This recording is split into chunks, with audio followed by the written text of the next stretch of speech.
नमस्कार। आज की बात में आपका स्वागत है। आज की बड़ी खबर हमारे पड़ोसी देश बांग्लादेश से आई। आज बांग्लादेश में प्रधानमंत्री शेख हसीना को इस्तीफा देकर देश छोड़ने पर मजबूर होना पड़ा। शेख हसीना और उनकी बहन बांग्लादेश की सेना के विमान से ढाका से निकली और करीब 5:30 बजे दिल्ली पहुंच गई।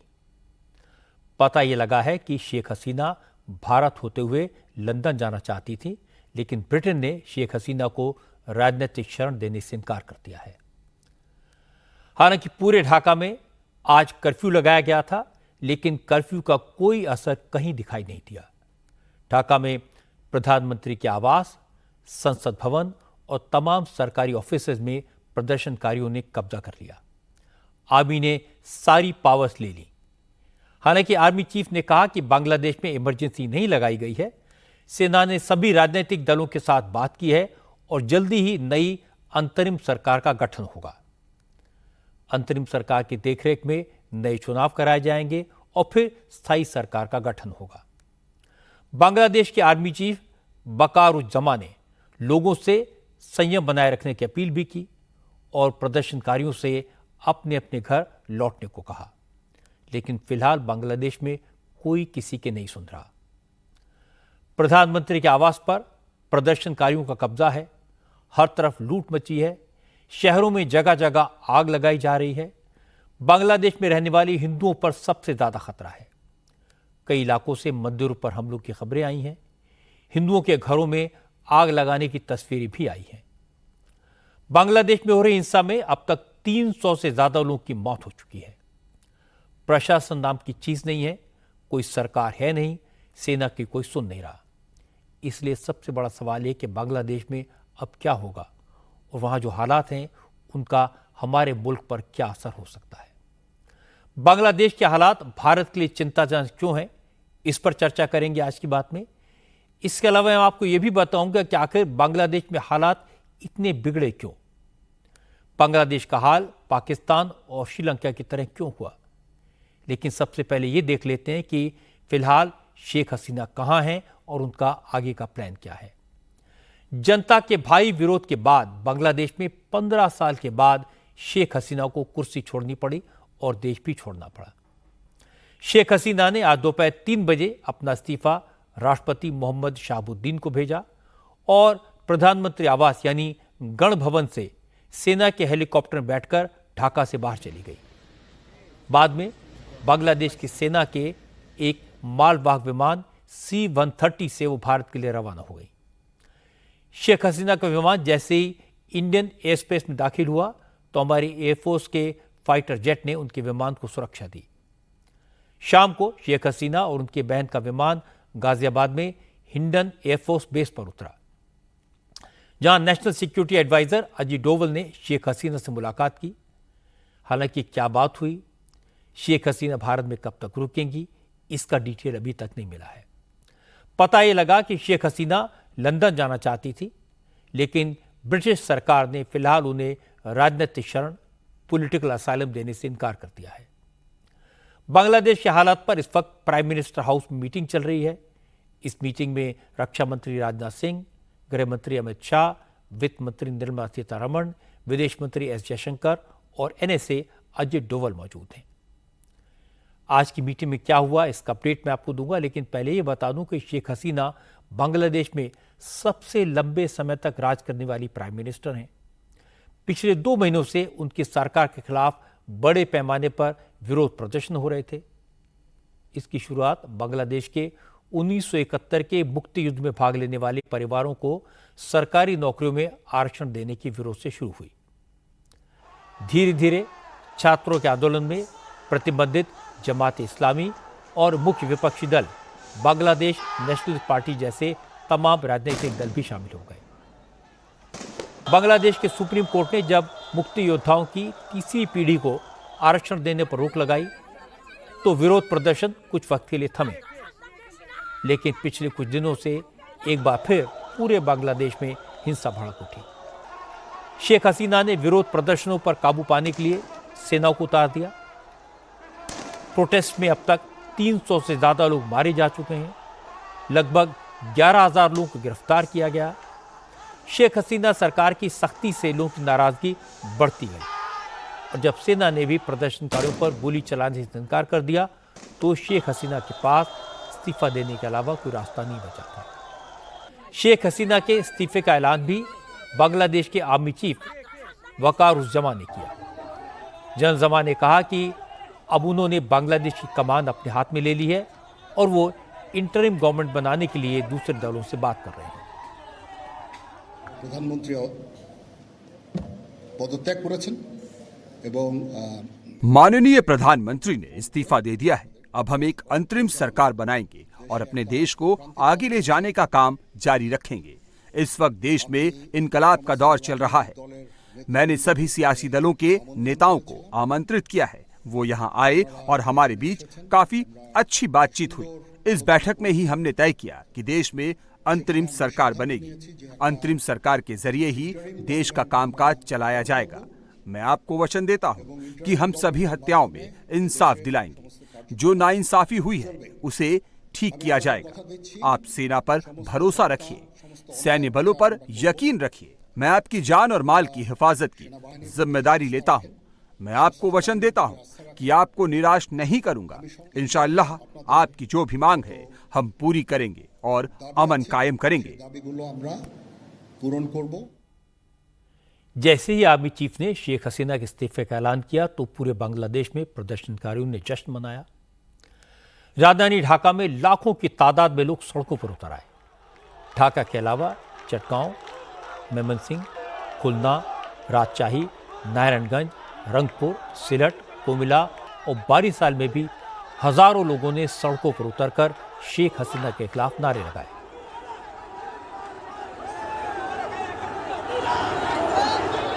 बहुत सारे लोग प्रधानमंत्री आवास गण भवन में घुस गए।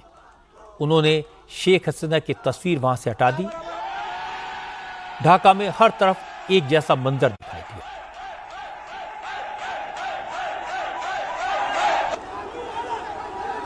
शेख हसीना ने इसी साल जनवरी में लगातार चौथी बार भारी बहुमत से सरकार बनाई थी, लेकिन 6 महीने के भीतर ही शेख हसीना को अपने देश से भागना पड़ा। हालांकि बांग्लादेश में एक बार फिर कमान सेना के हाथ में है, लेकिन बांग्लादेश के लोग आर्मी रूल को कबूल करने के लिए तैयार नहीं हैं। लोगों ने कहा कि वो फौजी शासन नहीं, अपनी पसंद की सरकार चाहते हैं। We are getting what we deserve, what 16 crore or 18 crore people of this country deserves. Everyone is happy, everyone is cheerful, everyone is celebrating the Sarkar Patan. This has to be a historical day. This is not just the end of the tyrant Sheikh Hasina. With this, we put an end to the mafia state that she has created. We put an end to the corporate kleptocracy that she has started.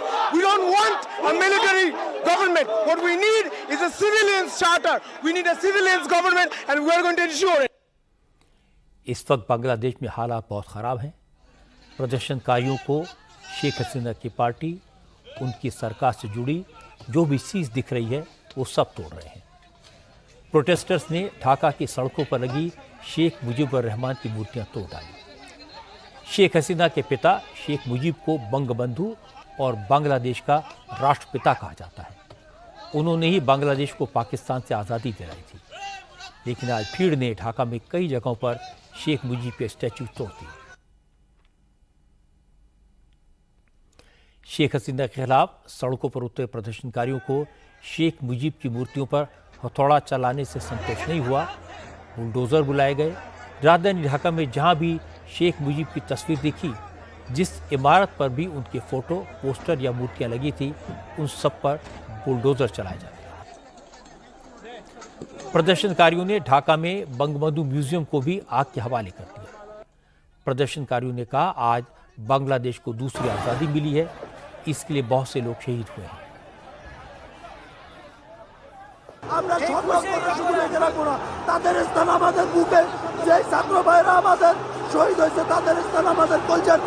এই অবস্থা থেকে বের হওয়ার জন্যই সবাই বের হয়ে আসছে। আসলে শুধুমাত্র প্রোটেস্ট এখানে ছিল না, ওনার অত্যাচারের জন্যই মানুষ বের হয়ে আসছে রাস্তায়। এটাই আমাদের কথা। আমাদের আজকে খুব ভালো লাগছে। আমাদের মনে হচ্ছে যে আমরা আবার একটা দেশ স্বাধীন করলাম, সেজন্য আমরা এসেছি। আমরা সবাই খুব খুব খুশি। হাজবেন্ড আমরা রোজা আছি, আজকে রোজা আছি, আল্লাহর কাছে দোয়া চেয়েছি। ढाका की सड़कों पर शेख मुजीब की मूर्तियों पर हथौड़ा और बुलडोजर चलाते चलाते प्रदर्शनकारियों की भीड़ प्रधानमंत्री आवास गण भवन में दाखिल हो गई। प्रदर्शनकारियों ने प्रधानमंत्री आवास में लूटपाट शुरू कर दी। ढाका में वही मंजर दोहराया जाने लगा जैसा हमने श्रीलंका में देखा था, पिछले साल 9 मई को पाकिस्तान में भी देखा था। प्रधानमंत्री आवास में घुसने के बाद पहले तो प्रदर्शनकारियों ने शेख हसीना के खिलाफ नारेबाजी की, उसके बाद उन्होंने लूटपाट शुरू कर दी। जिसके हाथ जो कुछ लगा वो लेकर भागने लगा। कुछ लोग प्राइम मिनिस्टर हाउस की तस्वीरें खिंचवाने के लिए बेड पर लेट गए। बांग्लादेश में प्रधानमंत्री आवास के भीतर तालाब और स्विमिंग पूल बने हुए हैं। वहां रखी बोट्स को भी प्रदर्शनकारियों ने तोड़ दिया। असल में शेख हसीना की पार्टी आवामी लीग का चुनाव चिन्ह भी बोट है, इसीलिए प्रदर्शनकारी प्रधानमंत्री आवास की नावों पर अपना पूरा गुस्सा निकाल रहे थे। किसी ने नावों को तोड़ डाला, किसी ने प्राइम मिनिस्टर हाउस के दूसरे सामानों को तोड़ा, वहीं कुछ लोग गण भवन के तालाब में बोटिंग करने लगे। बांग्लादेश में इकोनॉमिक सिचुएशन वैसी नहीं है जैसी श्रीलंका या पाकिस्तान में थी, लेकिन प्रधानमंत्री आवास में घुसे प्रोटेस्टर्स ने वही सब किया जो हम कोलंबो और लाहौर में होते हुए देख चुके हैं। जब तोड़फोड़ से जी भर गया तो प्रधानमंत्री के घर में घुसे लोगों ने लूटपाट शुरू कर दी। किचन में जाकर खाने के सामान लूटने लगे और उसके बाद प्रधानमंत्री आवास की बकरियां, मुर्गियां, खरगोश और डक्स सब लेकर भाग गए। जब ये सब खत्म हो गया तो प्रोटेस्टर प्रधानमंत्री आवास के किचन में दाखिल हो गए। वहाँ जो खाना बना हुआ था, जो खाना रखा हुआ था, उसकी लूटपाट शुरू हो गई।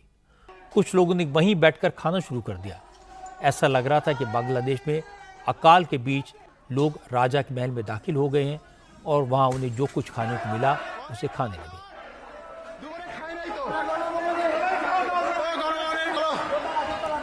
बांग्लादेश में पूरी तरह से अनार्की का माहौल है।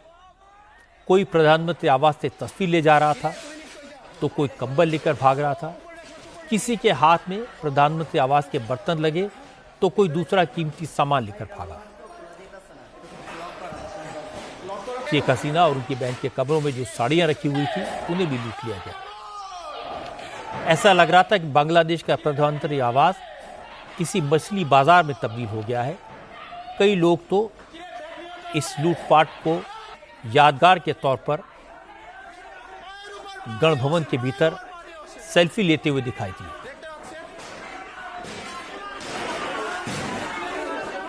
भीड़ में जिसके हाथ जो कुछ लगा वो लेकर भाग निकला।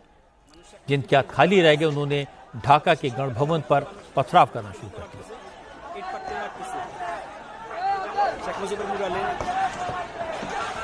शेख हसीना तो देश से जा चुकी थी, लेकिन लोगों ने उनके सरकारी आवास पर पत्थर फेंककर अपना गुस्सा निकाला। इसके बाद प्रदर्शनकारियों का ग्रुप पार्लियामेंट हाउस की तरफ रवाना हो गया। सुरक्षा बलों की मौजूदगी में बांग्लादेश के पार्लियामेंट हाउस में लोग घुस गए। पुलिस ने टीयर गैस के कुछ गोले छोड़कर भीड़ को रोकने की कोशिश की, लेकिन पुलिस नाकाम रही। प्रदर्शनकारियों की तुलना में पुलिस वाले कम थे और जो बचे कुचे थे वो भी भीड़ का हिस्सा बन गए।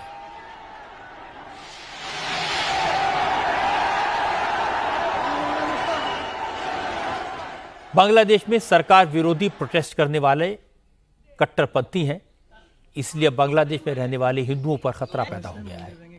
बांग्लादेश के कम से कम 4 शहरों में हिंदुओं के मंदिरों पर हमले की खबरें आई हैं। लोकल हिंदू नेता ने बताया कि दंगाइयों ने कुछ हिंदुओं के मंदिरों में घुसकर तोड़फोड़ की। ढाका में भारत की मदद से बनाए गए इंदिरा गांधी कल्चरल सेंटर में भी दंगा करने वालों ने तोड़फोड़ की। पश्चिम बंगाल के नेता शुभेंदु अधिकारी ने तो दावा किया कि बांग्लादेश में जो हालात हैं उसकी वजह से करीब 1.5 करोड़ बांग्लादेशी हिंदू पनाह लेने के लिए भारत का रुख कर सकते हैं और बांग्लादेश के बॉर्डर से लगने वाले बंगाल के ज़िलों को इसकी तैयारी कर लेनी चाहिए, क्योंकि बंगाल के बहुत सारे हिंदुओं के रिश्ते बांग्लादेश के हिंदुओं के साथ पहले से रहे हैं। बांग्लादेश में जो चल रहा है, we Bengali, we Hindu, we resident of West Bengal are great concern. 1 crore से ज्यादा शरणार्थी आने वाला है। ये आंदोलन अब छात्रों का, विद्यार्थी का आंदोलन नहीं है, ये आंदोलन जमात का आंदोलन हो गया है और हिंदू को तल हो रहा है। चुन चुन के हिंदू पुलिस को मार रहा है, चुन चुन के हिंदू जो पॉलिटिकल लीडर है उनको खून कर रहा है। ये बहुत बंगाल का जनता, खास करके हिंदू जनता, बॉर्डर एरिया का जो 9 डिस्ट्रिक्ट है, ये आप लोग मानसिक तैयारी शुरू कर दीजिए। 1-1.5 करोड़ लोग आने वाला है। पश्चिम बंगाल की मुख्यमंत्री ममता बनर्जी ने कहा कि वो बांग्लादेश के हालात पर नजर बनाए हुए हैं और जो भी केंद्र सरकार का निर्देश होगा उसका पालन करेंगी। ममता बनर्जी ने सभी नेताओं से अपील की वो ऐसे बयान न दें जिससे बंगाल का माहौल बिगड़े। সমস্ত সম্প্রদায়ের মানুষের কাছে শান্ত থাকুন, সুস্থ থাকুন, কেউ কোনো সাম্প্রদায়িকতার মূলক আচরণ করবেন না এবং আইন হাতে করে নেবেন না। যারা বিপদে পড়বে আমাদের ভাই বোনেরা, কারণ এখনো অনেকে আছে, আমরা সেটা গভর্নমেন্ট অফ ইন্ডিয়া এবং গভর্নমেন্ট অফ বাংলাদেশ সেটা দেখে রাখবো। গভর্নমেন্ট অফ ইন্ডিয়া যেভাবে বলবে আমরা সেভাবেই করব। আর আমি সমস্ত পলিটিক্যাল পার্টি লিডারদের অনুরোধ করছি এবং বিশেষ করে সমস্ত জগতের সবাইকে, দয়া করে এমন কিছু পোস্ট করবেন না। ममता की बात सही है कि मामला इंटरनेशनल है, सेंसिटिव इशू है, बांग्लादेश में हिंदुओं पर खतरा है, इसलिए आगे क्या करना है इसका फैसला केंद्र सरकार को ही करना है। और जैसा मैंने आपको बताया कि बांग्लादेश के हालात पर और भारत की रणनीति पर विचार करने के लिए प्रधानमंत्री आवास पर कैबिनेट कमेटी ऑन सिक्योरिटी की मीटिंग चल रही है। विदेश मंत्री एस जयशंकर ने बांग्लादेश के हालात पर प्रधानमंत्री को ब्रीफ किया है।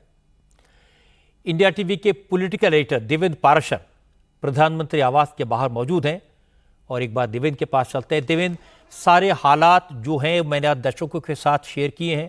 भारत सरकार की क्या रणनीति हो सकती है, क्या विचार है, क्या थॉट है, इस पर कुछ अपडेट आप दे सकते हैं? बिल्कुल अजय जी, आज शाम में जब लगभग 5:45 बजे के आसपास शेख हसीना लैंड की थी इंडियन एयरपोर्ट पे, तो एनएसए अजीत डोभाल खुद वहाँ पे गए थे।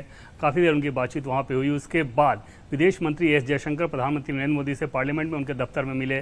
तकरीबन 15-20 मिनट तक वो मुलाकात थी और अभी शाम 7 बजे से कैबिनेट कमेटी ऑन सिक्योरिटी, जो कि कैबिनेट की सर्वोच्च समिति होती है सुरक्षा मामलों की, उसकी बैठक चल रही है। भारत के हिसाब से कंसर्न की बात कर लें तो पहला कंसर्न ये है कि जो 8,000 के आसपास वहाँ पे स्टूडेंट्स अभी फंसे हुए हैं वो। दूसरी चीज़ की लगभग 1 करोड़ 13 लाख के आसपास वहाँ पे हिंदू आबादी है और हिंदुओं पर जिस प्रकार से अटैक हो रहे हैं वो एक कंसर्न का विषय है।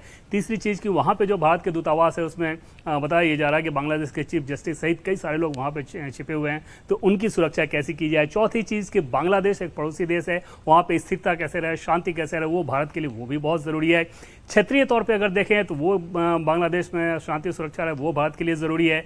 बांग्लादेश से कोई आबादी अगर भारत की तरफ आने की कोशिश करे, उस तरह का कुछ पलायन हो, तो भारत अपनी सीमा की कैसे सुरक्षा करे। खासतौर पे बंगाल की बात कर लें या जो नॉर्थ ईस्टर्न स्टेट्स हैं वो एक भारत के लिए कंसर्न का विषय है। और रीजनल और वैश्विक स्तर पे बांग्लादेश के साथ भारत के संबंधों को लेकर किस प्रकार से ताज़ा हालात के घटनाक्रम को देखना चाहिए और भारत को आगे क्या कुछ करना चाहिए, इन सारी चीज़ों को लेकर कैबिनेट कमेटी ऑन सिक्योरिटी में विदेश मंत्री एस जयशंकर ने बाकायदा एक प्रेजेंटेशन दिया है और विस्तार से बताया। साथ ही साथ राष्ट्रीय सुरक्षा सलाहकार अजीत डोभाल ने भी कैबिनेट की बैठक में विस्तार से एक एक पहलू को बताया और आगे क्या कुछ समस्या हो सकती है या समाधान की दिशा में क्या कुछ हो सकता है, इन सारे पहलुओं पर बात हुई है। सरकार के सूत्रों का ये कहना है कि आगे आने वाले दिनों में अवामी पार्टी, जो कि शेख हसीना की पार्टी है, उनको छोड़ के संभव है कि वहाँ पे मिलिट्री के सुपरविजन में एक सरकार बनाई जाए और फिर उसके बाद जल्द ही वहाँ पे चुनाव करा दिया जाए। लेकिन ये बांग्लादेश के लिए टेम्पररी सॉल्यूशन हो सकता है, लेकिन ओवरऑल देखें तो एक नई समस्या को जन्म दे सकता है। और वहाँ पे खासतौर पर इस्लामिक कट्टरता को लेके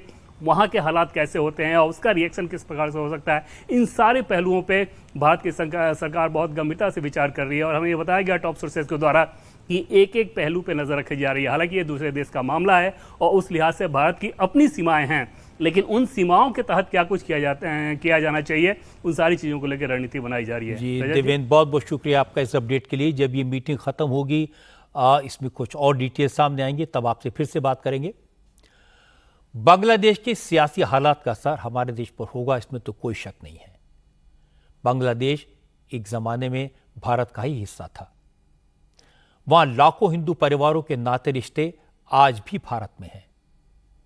बांग्लादेश बनाने में भारत ने एक बड़ी भूमिका अदा की थी। भारत बांग्लादेश का सबसे बड़ा ट्रेडिंग पार्टनर है। शेख हसीना को भारत का करीबी माना जाता है, दोस्त माना जाता है। उनकी पार्टी उदारवादी है, जबकि जो संगठन इस वक्त बांग्लादेश में हंगामा कर रहे हैं वो कट्टरपंथी हैं, मिलिटेंट हैं, भारत विरोधी हैं। इसलिए हमारे देश पर बांग्लादेश के हालात का असर तो होगा। बांग्लादेश में भारत के जो करीब 8,000 स्टूडेंट्स फंसे हैं, उनकी सुरक्षा की चिंता भी भारत सरकार को है। इसलिए सरकार को बहुत सोच समझकर फैसला लेना होगा। और सबसे बड़ा सवाल है कि शेख हसीना को इस्तीफा क्यों देना पड़ा? अपना मुल्क छोड़कर इस तरह से क्यों भागना पड़ा? अपनों के बीच वो बेगानी कैसे हो गई?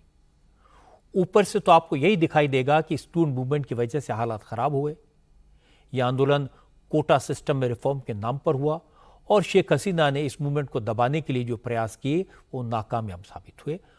लेकिन इस आंदोलन और शेख हसीना के इस्तीफे के पीछे की कहानी इससे भी कहीं बड़ी है। इस पूरे मूवमेंट के पीछे इस्लामिक फंडामेंटलिस्ट ताकतें हैं। इसके पीछे जमात इस्लामी है। जमात की पॉलिसी और मकसद बांग्लादेश में इस्लामिक तरीके से चलने वाली सरकार बनाना है। बांग्लादेश को इस्लामिक तरीके से चलाना है, वहां इस्लामिक रूल लागू करना है। और शेख हसीना इस रास्ते में बड़ा ऑब्स्टेकल बनी हुई थी। शेख हसीना ने जमात इस्लामी के खिलाफ एक्शन लिया, लेकिन जमात ने स्टूडेंट लीडर्स को सामने कर दिया। इन सारे स्टूडेंट लीडर्स के तार कट्टर इस्लामिक संगठन जमात इस्लामी से जुड़े हैं। इन संगठनों को आईएसआई फंड करती है, इसकी भी सूचनाएं बार बार आती रही हैं।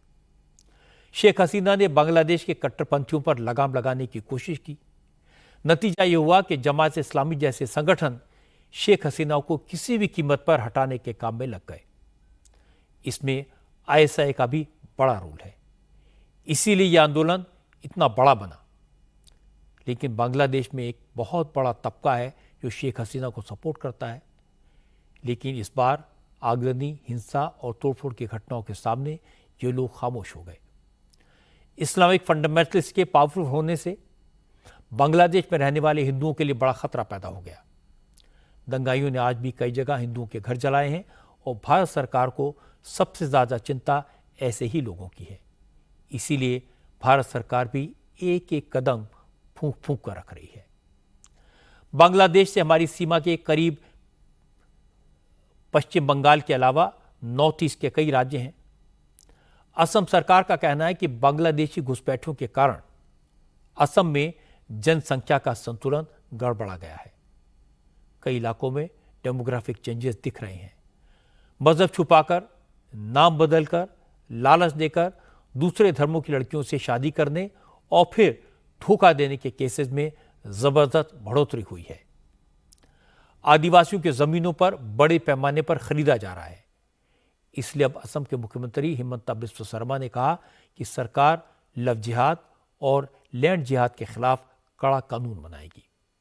हिमंता ने कहा कि असम में बड़ी संख्या में मुस्लिम लड़के अपना धर्म छुपाकर, अपना नाम बदलकर हिंदू लड़कियों से शादी कर रहे हैं। शादी के बाद जब लड़की को असलियत का पता चलता है, अगर वो विरोध करती है तो उसके साथ ज्यादती होती है या फिर उसे छोड़ दिया जाता है। हिमंता ने कहा कि ऐसी बेटियों को न्याय दिलाने के लिए उनकी सरकार कड़ा कानून बनाने पर विचार कर रही है और इसको लेकर बिल ड्राफ्ट किया जा रहा है, जिसमें झूठ बोलकर, पहचान छुपाकर शादी करने वालों को सख्त सजा का प्रोविजन होगा। Our government is in process of drafting a legislation which will give higher punishment for cases of love jihad. In Assam, this is rampant. People put their Hindu name in Facebook, lure a girl, and after marriage the girl discover that the boy is not the same boy whom I married. Victim must get adequate justice. So, Assam government, after examining various cases which we have seen in last 3, 4, 5 years, we are going to draft a legislation which will give stinging punishment for the cases where you hide your identity, you lure a girl to marriage, and in the process you destroy the trust of the girl which she reposed in her so-called husband. Himanta ने कहा कि उनकी सरकार सिर्फ love जिहाद नहीं, land जिहाद के खिलाफ भी कड़ा कानून बनाने जा रही है। कानून बनने के बाद असम के कुछ इलाकों में कोई भी दूसरी जाति या धर्म का व्यक्ति आदिवासियों और दलितों की जमीन नहीं खरीद पाएगा। अगर किसी को आदिवासी या दलित की जमीन खरीदनी है तो उससे पहले प्रशासन से परमिशन लेनी होगी। हिमंता बिस्वा शर्मा ने कहा, असम की डेमोग्राफी को बदलने की कोशिश हो रही है। बड़े पैमाने पर गरीब आदिवासियों की जमीनों को दूसरे मजहब के लोग खरीद रहे हैं। कुछ इलाकों में जहां कभी SC, ST और राजवंशी समुदाय के लोग मेजॉरिटी में थे, वहां वो माइनॉरिटी में आ गए हैं। इसलिए सरकार अब ऐसा कानून बनाएगी जिसमें कोई भी व्यक्ति सिर्फ अपनी जाति के लोगों को ही जमीन बेच पाएगा। We all know that in various part of Assam, because of the demography changes, original communities like scheduled tribe, scheduled caste, post-Rajbangshi, they are becoming minority and their property is also being purchased through deploying various dubious methods. So we are bringing a law which will prohibit inter-community only restrict land sales to inter-community. Scheduled tribe will sell their land only to scheduled tribe.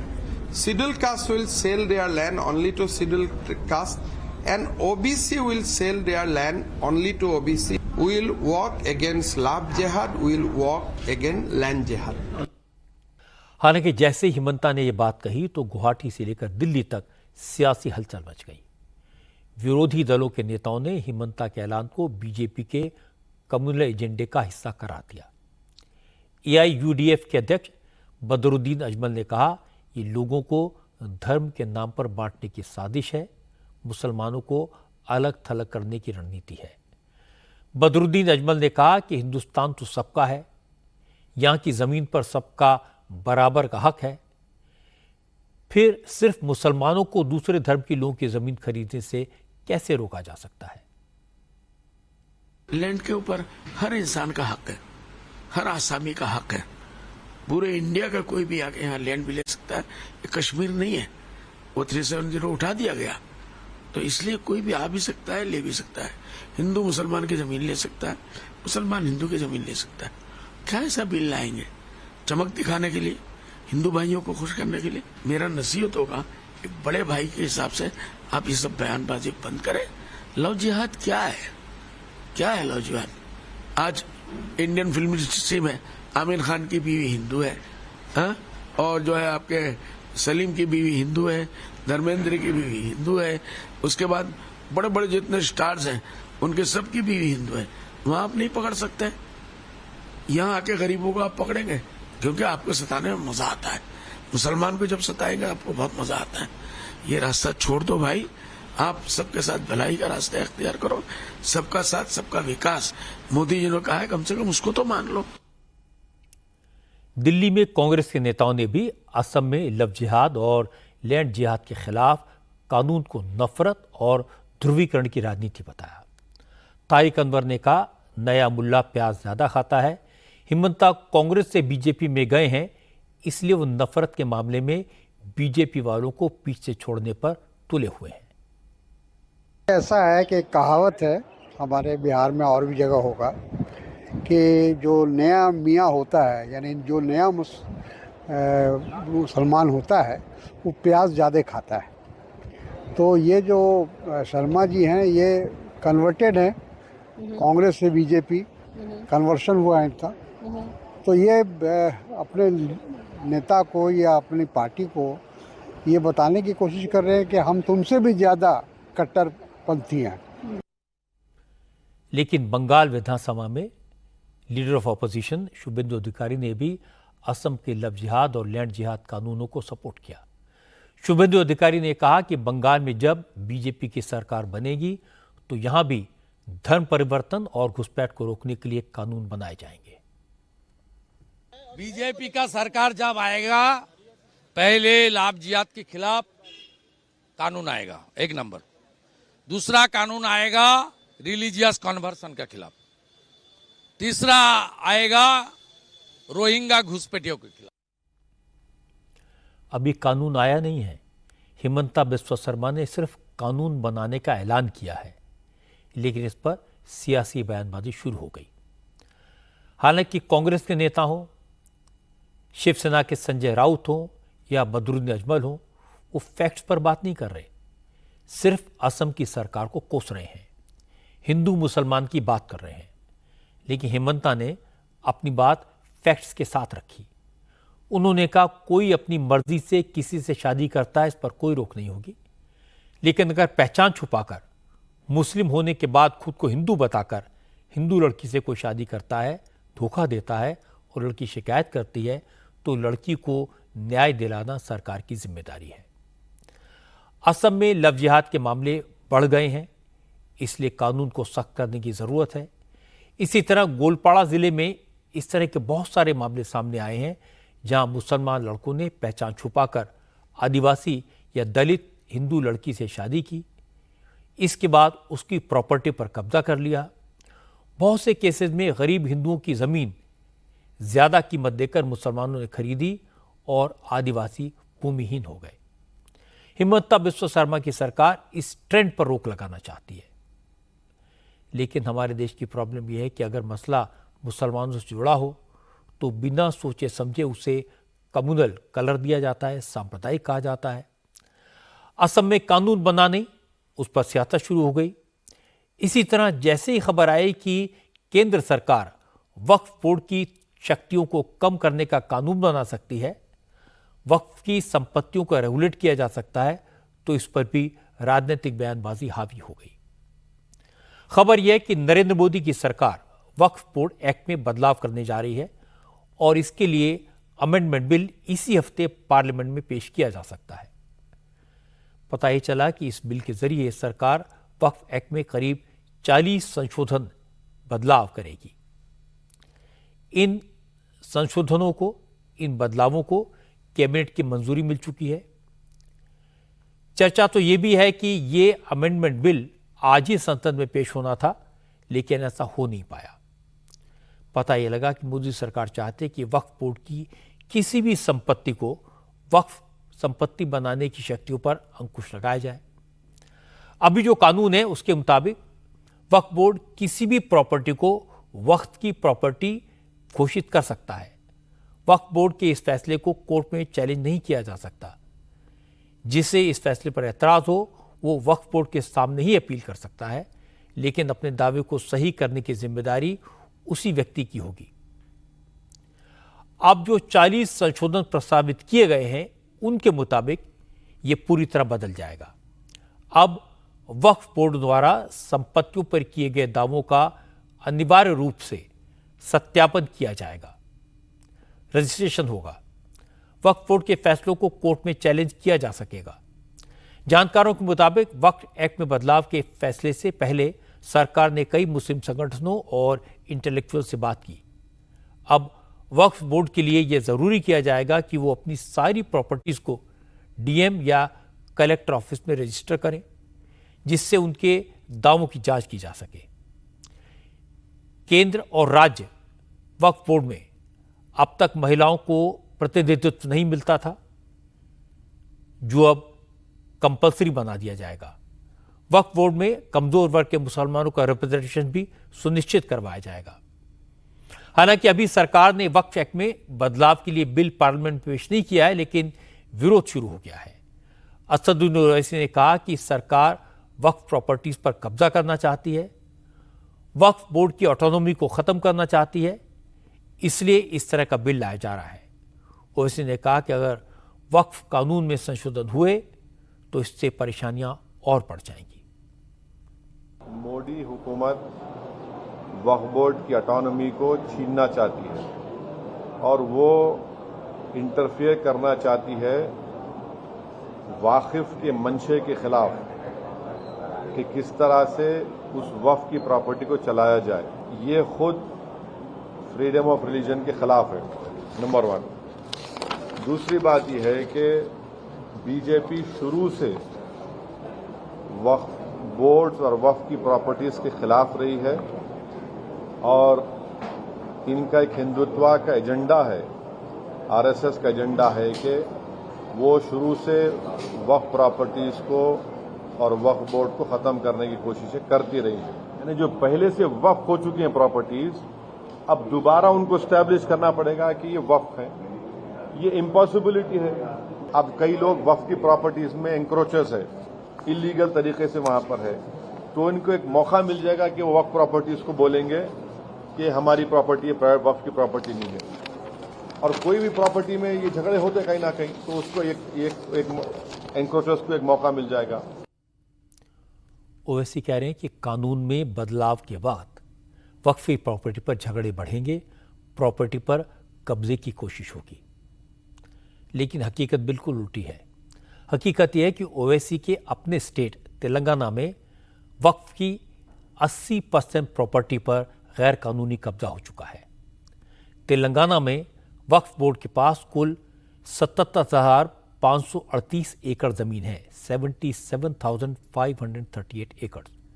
इसमें से 57,424 एकड़ जमीन पर अवैध कब्जा हो चुका है।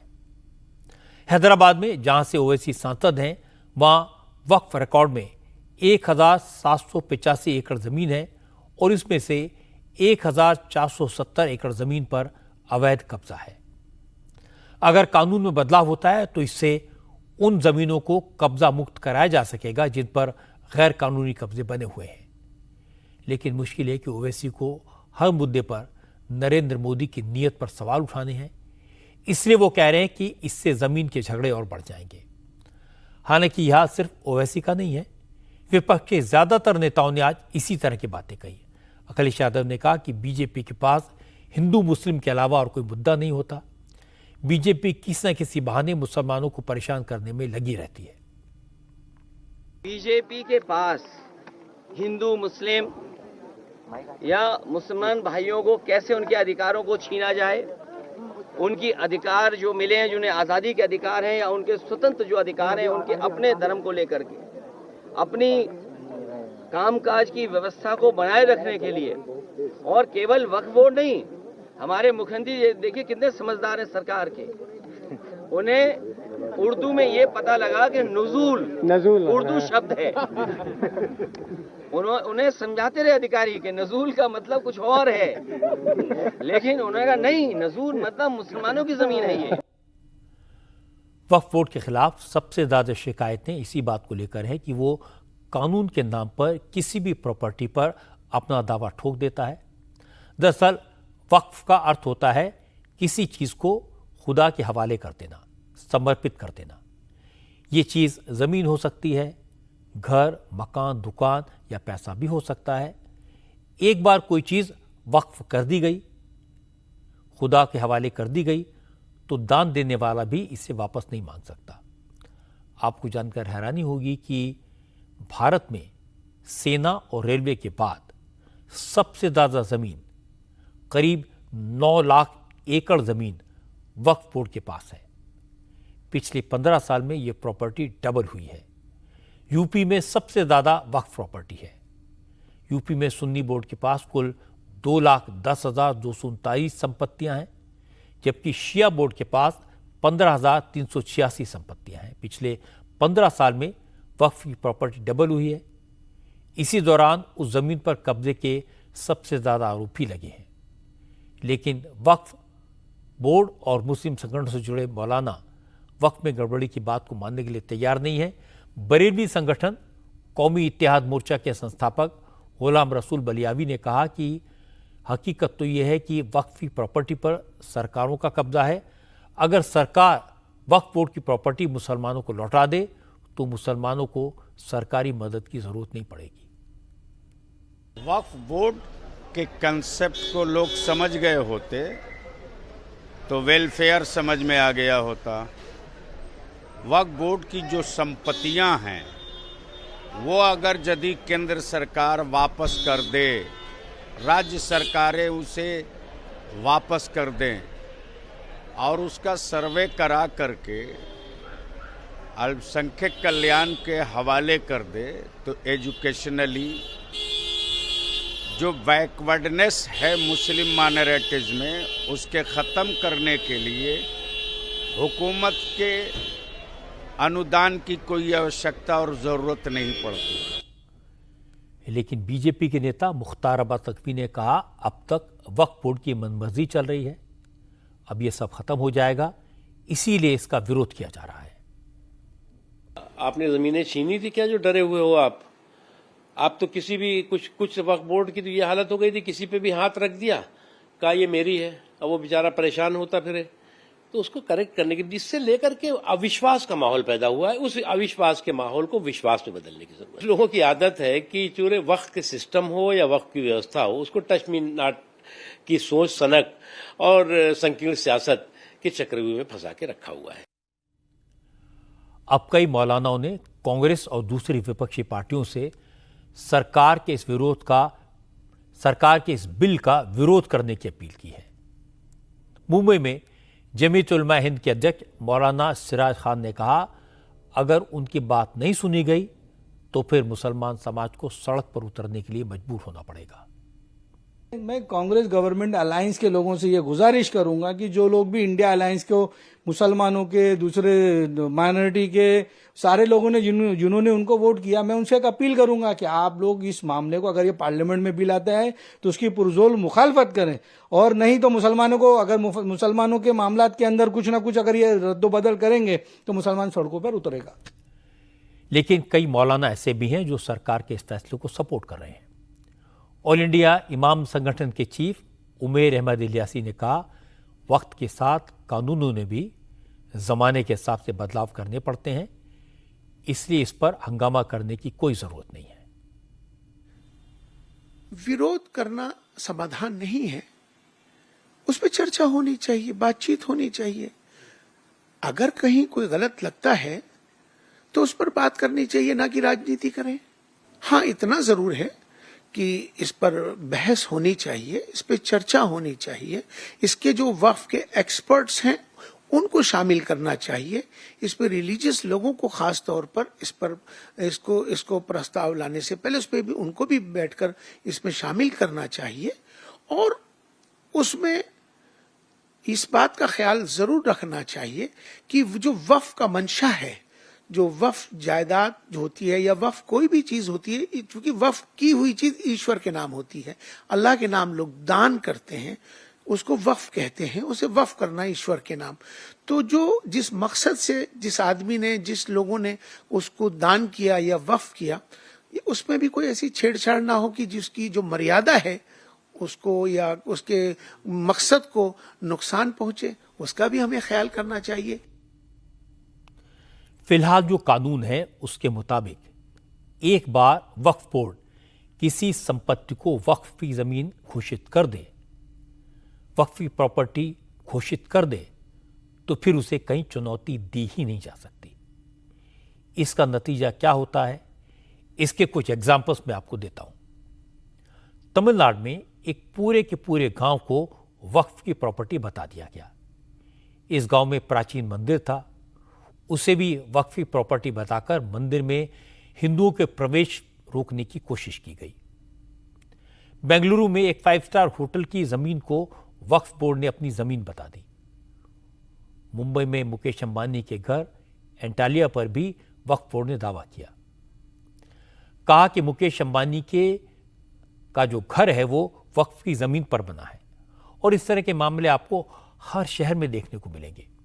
ज्यादातर राज्यों में वक्फी प्रॉपर्टियों में बंदर बांट होती है, गैर कानूनी तौर पर प्रॉपर्टी को लीज पर दिया जाता है। यूपी में अतीक अहमद और उसके परिवार वालों को वक्फी जमीनें लीज पर दी गई। उसके परिवार वालों ने वहां घर बनाए, ऑफिस बनाए, दुकानें बना ली।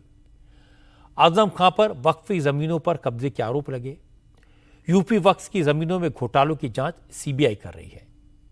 देश भर में वक्फ बोर्ड के पास 8 लाख करोड़ रुपए से ज्यादा की संपत्ति है, लेकिन 75 साल में इस संपत्ति से गरीब और कमजोर मुसलमान भाइयों का कोई भला नहीं हुआ। भलाई सिर्फ वक्फ बोर्ड के कुछ लोग और मौलाना की हुई और नाम गरीब मुसलमान का हुआ। इसलिए अगर सरकार इन प्रॉपर्टीज को रेगुलेट करेगी, वक्फ के एकाधिकार को खत्म करेगी, वक्फ बोर्ड की जिम्मेदारी तय करेगी, तो इन प्रॉपर्टीज का बेहतर तरीके से गरीब कमजोर मुसलमान के लिए इस्तेमाल हो सकेगा और इससे होने वाली आमदनी मुसलमानों की बेहतरी के काम आएगी। आज राज्यसभा में किसानों के मुद्दे पर कृषि मंत्री शिवराज सिंह चौहान का जलवा दिखाई दिया। शिवराज सिंह ने कांग्रेस को ऐसा जवाब दिया कि कांग्रेस के नेताओं को मैदान छोड़कर भागना पड़ा।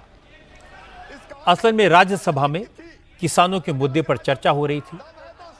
चर्चा की शुरुआत रणदीप सिंह सुरजेवाला ने की थी। विरोधी दलों के कई नेताओं ने चर्चा में हिस्सा लिया था, लेकिन जब शिवराज सिंह जवाब देने के लिए खड़े हुए तो दिग्विजय सिंह समेत कांग्रेस के कुछ नेताओं ने बार बार टोका टाकी की। दिग्विजय सिंह ने शिवराज पर झूठ बोलने का इल्जाम लगाया, कहा कि शिवराज सिंह किसान विरोधी हैं। जब वो मुख्यमंत्री थे तो किसानों पर उनकी सरकार ने गोली चलवाई थी। शिवराज ने बार बार कहा, मुझे छेड़ो मत वरना मैं छोड़ूंगा नहीं। लेकिन कांग्रेस के नेता नहीं माने। शिवराज को गुस्सा आ गया। उन्होंने पहले ये गिनाया कि कांग्रेस के जमाने में कब कब किसानों पर गोली चलाई गई, कितने किसानों की मौत हुई। फिर शिवराज ने पंडित जवाहरलाल नेहरू से लेकर राजीव गांधी तक सबकी स्पीच एक एक करके याद दिलाई और बताया कि कांग्रेस के किस प्रधानमंत्री ने लाल किले की स्पीच में कितनी बार किसानों की बात की और उसे नरेंद्र मोदी के भाषण से कंपेयर किया। इसके बाद शिवराज राहुल गांधी पर आए। शिवराज सिंह ने कहा कि राहुल किसानों के कितने बड़े हमदर्द हैं, इसके तो वीडियो एविडेंस उनके पास हैं। राहुल गांधी खेत में रील बनाने के लिए जाते हैं, फोटो खिंचाते हैं और किसान के हितों पर मोदी सरकार को ज्ञान देते हैं। शिवराज ने कहा, जिन्हें खेती और किसान के बारे में कुछ अता पता नहीं, वो उन्हें सिखाने की कोशिश ना करें। सभापति महोदय, मैंने कहा था मुझे छेड़ो मत, अगर छेड़ोगे तो छोड़ूंगा नहीं।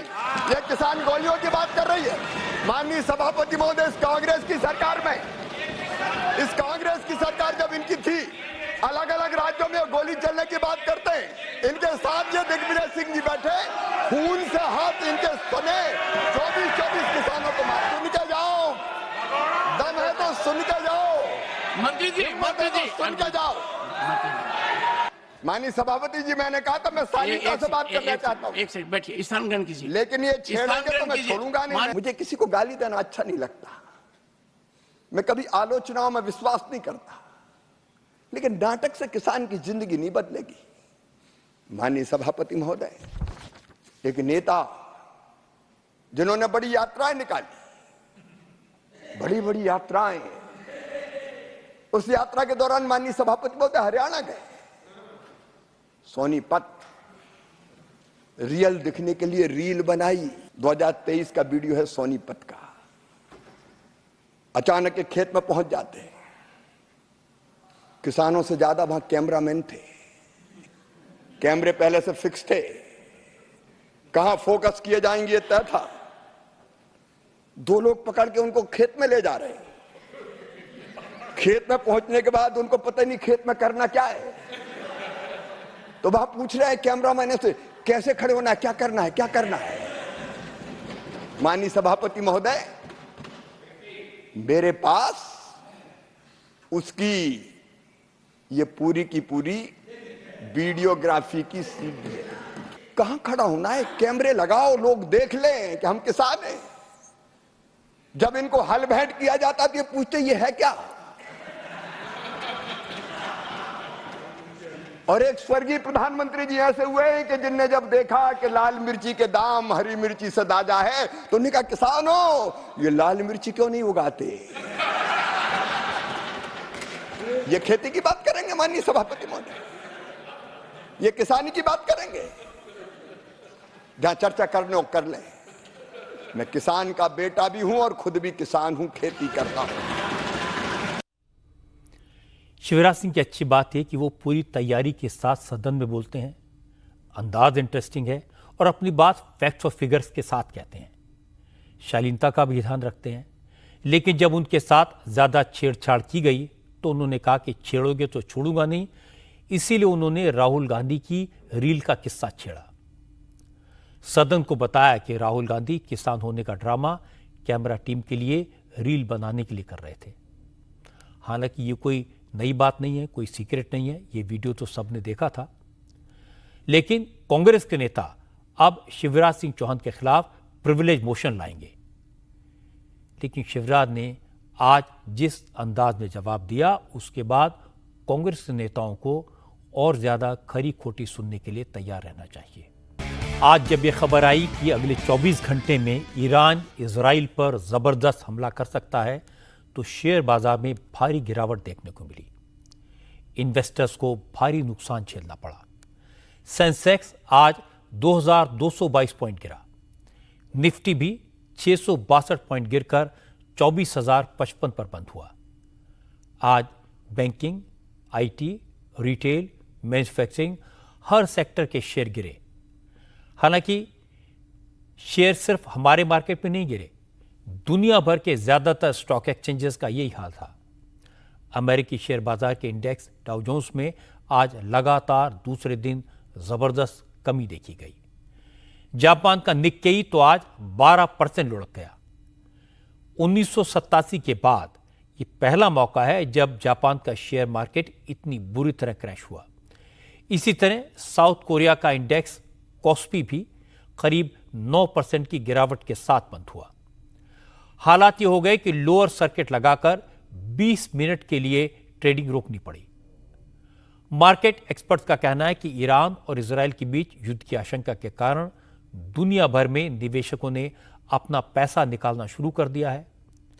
अमेरिका में मंदी की आहट है। अमेरिका खुलकर इजराइल के पक्ष में खड़ा हुआ है। इजराइल में अमेरिकी फाइटर जेट्स और एयर डिफेंस सिस्टम तैनात हो गया है। ईरान अगले 24 घंटों में कभी भी इजराइल पर हमला कर सकता है और इसका असर पूरी दुनिया के स्टॉक एक्सचेंजेस में दिखाई दे रहा है और गिरावट का यह दौर लंबा चल सकता है। आज की बात में इतना ही। मेरी आपसे अगली मुलाकात कल रात 9 बजे होगी। फिलहाल वक्त है हमारी स्पेशल रिपोर्ट का।